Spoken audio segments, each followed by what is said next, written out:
Selamat bertemu kembali dalam materi pembelajaran bahasa Indonesia untuk kelas 10. Kali ini kita masih melanjutkan pembicaraan tentang teks anekdot. Adapun kompetensi dasarnya adalah menganalisis struktur dan kebahasaan teks anekdot. Kita akan mengawali dengan membahas tentang struktur teks anekdot, kemudian baru kebahasaan teks anekdot. Struktur teks anekdot terdiri dari 5. Yang pertama, abstraksi. Abstraksi atau abstrak menggambarkan secara umum agar pembaca dapat membayangkan. Biasanya menunjukkan hal unik yang akan terjadi dalam teks. Kedua, orientasi. Orientasi merupakan awal kejadian pada cerita yang menjelaskan latar belakang mengapa peristiwa dapat terjadi. Orientasi berfungsi agar pembaca dapat membayangkan. 3. Krisis. Krisis menjelaskan pokok masalah yang terjadi, terutama masalah utama. Biasanya masalah utama adalah masalah yang unik yang tidak biasa terjadi. Keempat, reaksi. Reaksi merupakan bagian yang melengkapi dalam sebuah teks anekdot yang berupa penyelesaian masalah. Yang kelima, koda. Koda merupakan penutup cerita atau kesimpulan.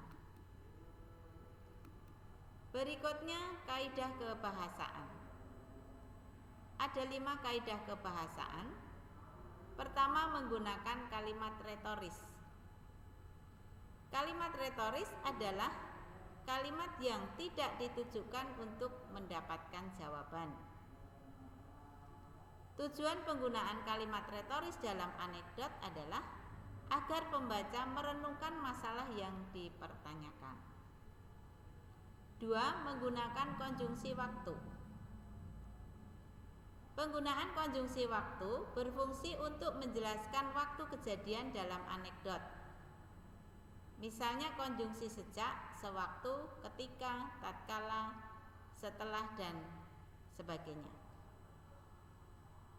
3. Menggunakan kalimat tanya atau interrogatif. Kalimat tanya dalam teks anekdot dapat menggunakan kata tanya, apa, siapa, kapan, mengapa, dan sebagainya.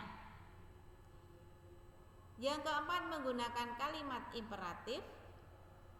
Kalimat imperatif dapat berupa perintah, permohonan, ajakan, larangan, maupun pembiaran.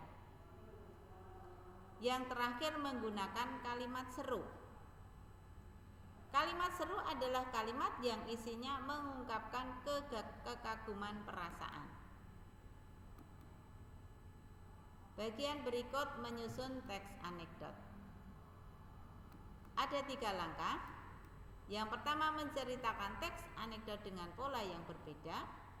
Kedua, menyusun teks anekdot, baru kemudian menceritakan anekdot secara lisan. Langkah-langkah menceritakan ulang teks anekdot. 1. Membaca isi teks anekdot dengan saksama. 2. Memahami jalan ceritanya. 3. Mencatat unsur-unsur pokok anekdot. Dan keempat, menceritakan kembali dengan pola dari dialog ke narasi atau dari narasi ke dialog.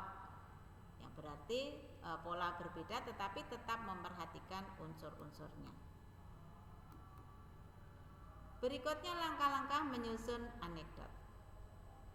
Langkah yang pertama, mengamati lingkungan sekitar. Jadi kita mengamati apa yang terjadi di lingkungan sekitar kita sehingga kita bisa tahu kalau ada kejanggalan. Kemudian menentukan tema anekdot yang ingin dibuat.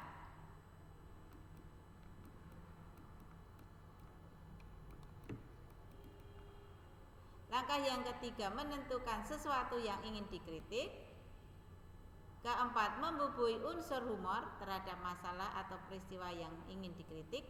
Dan yang terakhir, membuat narasi anekdot dari awal sampai akhir dengan memasukkan humor tersebut di dalamnya.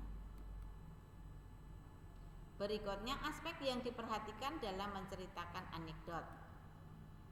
Yang pertama, sikap badan, kedua suara, dan yang ketiga kewajaran dalam bersikap. Demikian video pembelajaran yang ke-6. Sampai bertemu dengan materi-materi berikutnya. Terima kasih.